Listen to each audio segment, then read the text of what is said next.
We're living in a world today that is described as VUCA. This stands for volatile, uncertain, complex, and ambiguous.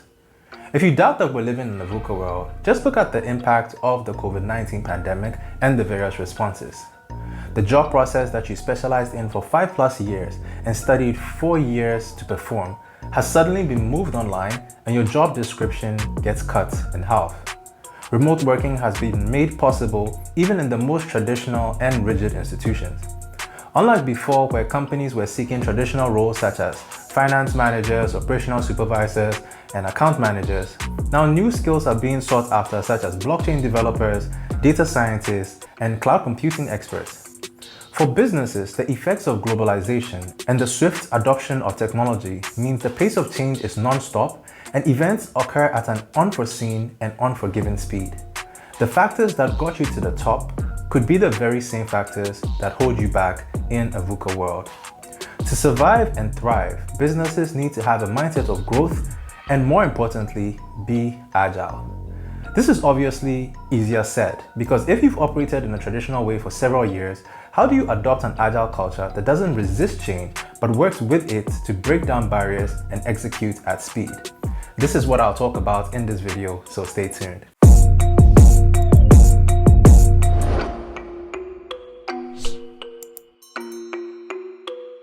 Hello friends, welcome back to the channel. My name is Jeremy, and if you're new here and haven't yet subscribed, please consider doing so, because on this channel, I speak about agile transformation, digital strategy, and personal development. Netflix is famous for its unique and agile culture. The Netflix culture deck has been used by numerous culture specialists and consultants as a benchmark for what an agile and empowering culture looks like. The Netflix culture has aspects focused on real values, high performance, freedom and responsibility, context rather than control, being highly aligned but loosely coupled, paying top of the market, promotions, and development. Now, when you hear something like freedom and responsibility as part of corporate culture, it makes you wonder how these two aren't mutually exclusive. Even the CEO of Netflix, Reed Hastings, has described the culture as being on the edge of chaos. Take a listen. Do you believe that your success is a direct result of the culture? If so, how? Yeah, our culture is really geared around flexibility instead of efficiency. And so we have very few rules, we're very inventive, we're on the edge of chaos.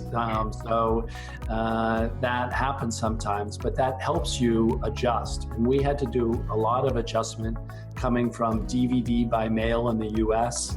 This is quite a funny thing to hear from your CEO, but you can tell that the employees of Netflix appreciate the motive behind that and are fully aligned in making the most of the experience, as can be seen in this interview as well. The biggest reason why freedom and responsibility drives the success of Netflix is it encourages us all to be big risk takers. What does freedom and responsibility mean to me? It means 3 things. 1, there's trust. I'm being trusted to make the right decisions in the best interest of Netflix. Number 2 is self-discipline. I have the self-discipline to exercise good due diligence and good judgment. And the 3rd thing is accountability. I'm accountable for the outcomes of my decision, whether they're good or bad. Freedom and responsibility to me is the gateway to creativity. When you have someone telling you what you can do and not what you can't do, to me, that's a very liberating framework in which to function.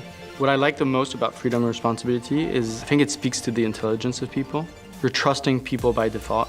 You step in the company, you're new, we're asking you to be thoughtful, to find the context, but actually we're giving you responsibilities, we're giving you the trust. I think for me, I try to separate the two. I have the freedom to make the best decisions for the business, for my life, and responsibility is for me to make sure that the freedom in those decisions creates a positive impact for the business, for myself, for my family. That's how I look at it. Freedom and responsibility means having the autonomy to make my own choices. It doesn't mean that I can do whatever I want. It is freedom to make the right decisions for the business. It's not freedom to do what I want to do in any given moment. For me, it felt like I was being employed by somebody who recognized I was a sensible grown-up. Organizational culture is usually defined very simply as a collection of values, expectations, and practices that guide and inform the actions of all the team members.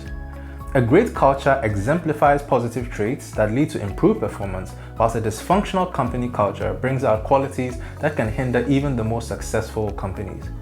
Many companies have nice sounding value and culture statements displayed in their lobbies or on their website. Integrity, respect, excellence, communication.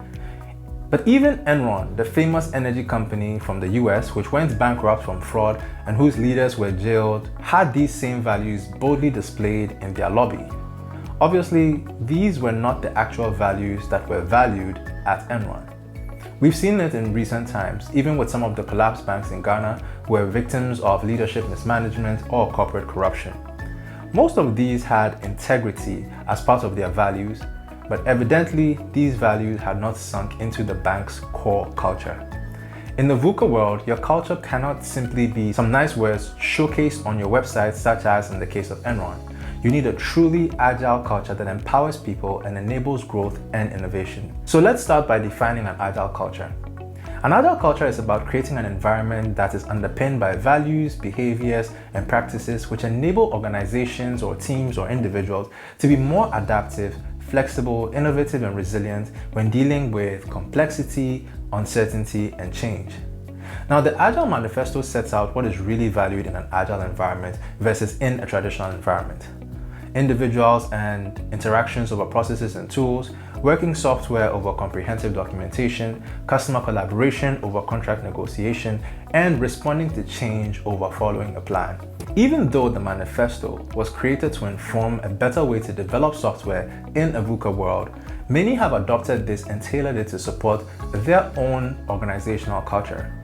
The Agile Consortium as an organization has taken the Agile Manifesto and tailored it to create an agile organizational culture in line with their own goals and values. Their core values are innovation and learning over the status quo, inspiring leadership over conservative management, collaboration and autonomy over hierarchical control, and collective purpose over self-interest. Personally, I believe a company's culture can be boiled down to what is rewarded and what is penalized. Let's take the first core value of innovation and learning over the status quo. If James suggests a new way of making his work easier, using a new approach that he's learned, and is empowered to lead those discussions to see it through, and also gets celebrated for his initiative and efforts, others will follow along the same path, and that sparks your culture of innovation. However, if James is rather asked to focus on his job whenever he proposes a solution, or he's met with the response that we've always done it this way, so we can't afford to change anything, then others in the company will observe that as well, and the status quo will be maintained. In that sense, your company remains rigid indefinitely. Next, let's take inspiring leadership over conservative management. When you work in an organization that has true leaders who empower others rather than just delegate, who understand that their role is to unlock the potential of the team and not simply to instruct and direct, an organization where leaders mentor and coach and also avail themselves to reverse mentoring, where they also learn from their subordinates, that organization becomes an inspiring place for people to work. Agile transformation starts with the leadership having a creative and proactive mindset rather than a reactive and fixed mindset. For example, it's common in Ghana to find organizations where in order to become a senior manager or executive, you have to be aged 40 plus or have been in the company for a decade or more. What this signals to the younger leaders is that progress is based on duration of tenure and age rather than based on merit. Hence, those young leaders simply wait their turn and settle into the status quo and don't aspire to do more or be more. Whereas if people were given responsibility and opportunity to lead regardless of age or duration of employment because they were competent and delivered results, that would inspire others to aspire for same because the culture evidently supports them. That conservative culture always holds an organization back when it's time to quickly pivot or innovate to meet the changing environment because they simply lack that internal behavior that supports innovation. Collaboration and autonomy over hierarchical control. As we observed from the interviews with the Netflix employees, having autonomy and freedom to make decisions in the best interest of the company provides staff the assurance that they are trusted and empowered.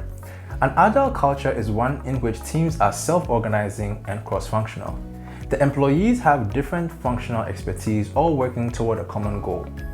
The team members decide amongst themselves who does what and determine who they look to as the lead depending on the task at hand. The more authority a team is given, the more self-organizing they can be, so it's important that this premise is set by senior leadership in organizational policies. Lastly, an agile culture is one where there is a collective sense of purpose rather than siloed self-interest.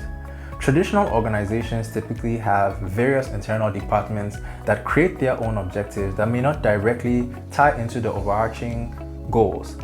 Additionally, there are internal turf wars and a toxic political subculture which prevents effective collaboration. As I've quoted before, a team divided internally cannot succeed, especially in a VUCA world. So friends, as you embark on your agile transformation journeys, it's important that you get the culture right. I've seen it quoted that culture eats strategy for breakfast, and I tend to agree. You may have the best digital strategy and talents to deliver on that strategy. However, if the culture does not support innovation, execution, and change, then you're effectively trying to run a race with both arms tied behind your back. I hope you found this video valuable. Remember to give it a thumbs up and drop a comment if you did, and I'll see you in the next video. Cheers, guys.